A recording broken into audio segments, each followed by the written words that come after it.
ஸ்ரீ சங்கரா தொலைக்காட்சி நேயர்களுக்கு வணக்கம்.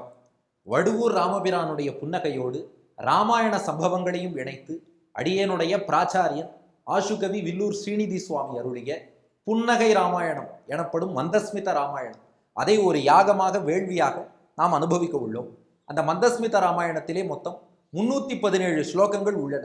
அத்தனை ஸ்லோகங்களுமே புன்னகை மன்னனான அந்த வடுவூர் ராமனுடைய புன்னகையை வர்ணித்து ராமாயணத்திலேருந்து ஒவ்வொரு சம்பவத்தையும் மேற்கோள் காட்டி அதை நினைச்சு சிரிக்கிறியாடான்னு கேட்டு கேட்டு அவ்வளோ ஒரு அனுபவபூர்வமாக அருளி உள்ளார்.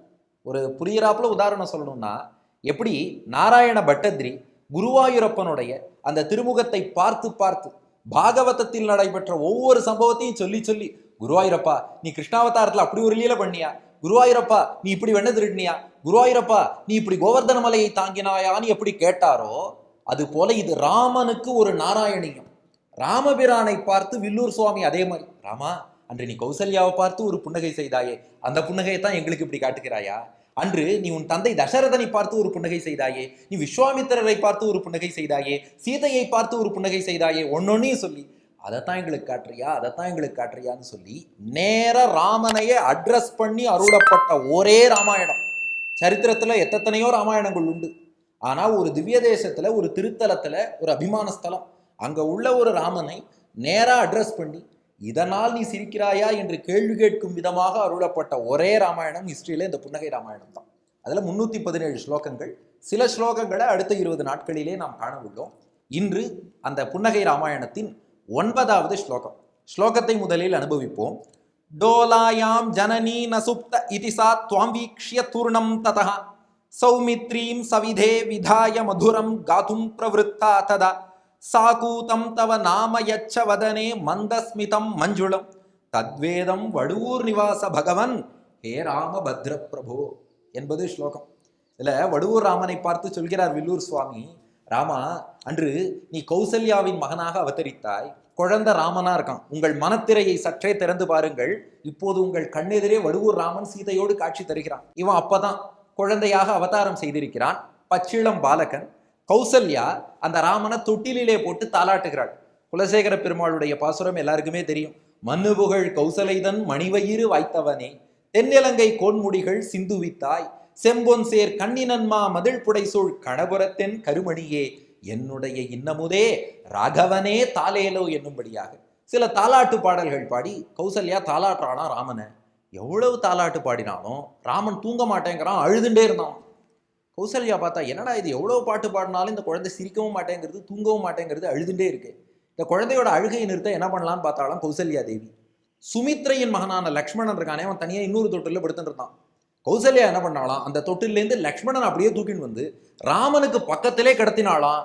லக்ஷ்மணனை பார்த்ததும் அப்படியே அழுகையை நிறுத்திட்டு புன்சிரிப்பு புன்னகை பூக்க தொடங்கி விட்டானா ராமபிரான். ஏன்னா பகவான் தன் பக்தன் மீது அவ்வளவு அன்பு வைத்திருக்கிறான். அந்த ராமன் லக்ஷ்மணன் மீது வைத்திருக்கக்கூடிய அந்த அன்பு, லக்ஷ்மணன் ராமன் மீது வைத்திருக்கக்கூடிய அந்த பக்தி, சகோதர பாசம், இந்த இரு சகோதரர்களுக்கும் இன்றைக்கும் இணை பிரியாதவர்னா ராம லக்ஷ்மணர்கள் என்று தானே சொல்கிறோம். அப்போ அந்த சகோதரர்களுக்கு இடையே உள்ள சகோதர பாசம் ஒரு புறம், பக்தனாகிய லக்ஷ்மணனுக்கு பகவானாகிய ராமனிடத்திலே உள்ள பக்தி மறுபுறம். இதை தெரிஞ்சுட்டு கௌசல்யா கொண்டு வந்து லக்ஷ்மணனை பக்கத்துல வச்சுட்டா இல்லையா? அதனால தொட்டில் குழந்தையாக சயனித்தபடி ராமன் கௌசல்யாவை பார்த்து ஒரு புன்னகை செய்தான். ஆகா, என் பக்தனை கொண்டு வந்து என் அருகிலே சேர்த்து விட்டாயே என்று தன் தாயை பார்த்து புன்னகை செய்தானா. வில்லூர் சுவாமி சாதிக்கிறார் வருத்தத்தோடு, ராமா நீ திரேதாயுகத்தில் அவதாரம் பண்ணி உங்க அம்மாவை பார்த்து புன்னகை செய்து விட்டு போயிட்ட.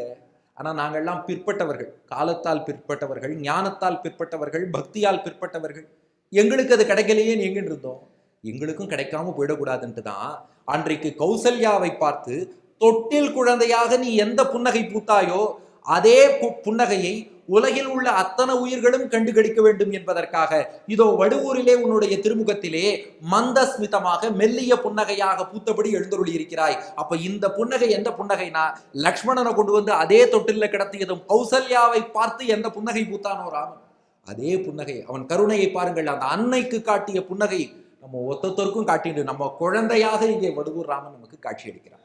அப்போ இந்த புன்னகையை, இந்த ஸ்ரீராமநவமி உற்சவத்தோடு இந்த புன்னகையை யாரெல்லாம் தரிசிக்கிறார்களோ, இந்த புன்னகை குறித்த ஸ்லோகத்தையும் சேவித்து ராமபிரானுடைய இந்த புன்னகையையும் யாரெல்லாம் தரிசிக்கிறார்களோ அவர்கள் அத்தனை பேருக்கும் வாழ்க்கையிலே சோகம், கண்ணீர், துக்கம் எதுவுமே இல்லாதபடி மகிழ்ச்சி, ஆனந்தம், புன்னகை இது வாழ்வில் நிறையும்படி சீதாராமர்கள் அருள் புரிவார்கள். இந்த வடுவூர் ராமனுடைய திருவடி வாரத்துல நம்முடைய ஸ்ரீ சங்கரா தொலைக்காட்சியினர் ஒரு முப்பெரும் வேள்வியை நடத்த உள்ளார்கள். ஒரு வேள்வி, ஒரு யாகம்னாலே ரொம்ப வசதி. முப்பெரும் வேள்வியை ஸ்ரீ சங்கரா தொலைக்காட்சியினர் இப்போது வடுவூர் ராமனுக்காக நடத்த உள்ளார்கள். அந்த முப்பெரும் வேள்வியின் முதல் அங்கம் என்னன்னா, இந்த வடுவூர் ராமன் புன்னகை மன்னன் என்று பார்த்தோம்.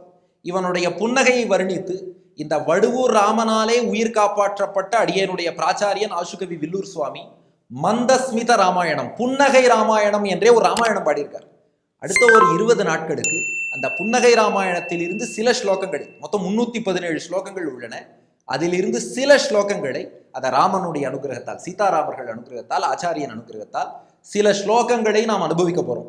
அப்போ புன்னகை ராமாயண சிரவணம், அது ராமாயண வேள்வி, முப்பெரும் வேள்வியிலே முதல் வேள்வி.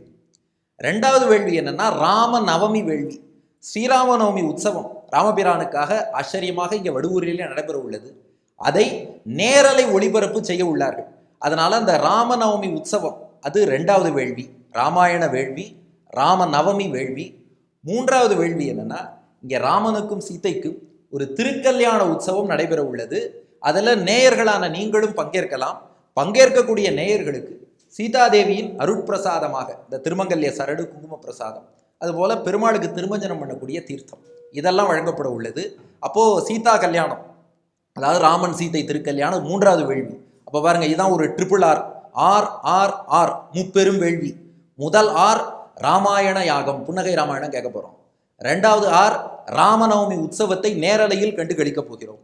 மூணாவது R அந்த ராமனுடைய திருக்கல்யாண வைபவத்தை அனுபவிக்க போகிறோம். இப்படி RRR இந்த முப்பெரும் வேள்வி, இதிலே நீங்கள் எல்லோரும் பங்கேற்க வேண்டும் என்று பிரார்த்தித்துக் கொண்டு, நாளை புன்னகை ராமாயணத்தின் ஸ்லோகத்தோடு புன்னகை பூத்த உங்கள் முகத்தை அடியேன் சந்திக்கிறேன். நன்றி, வணக்கம்.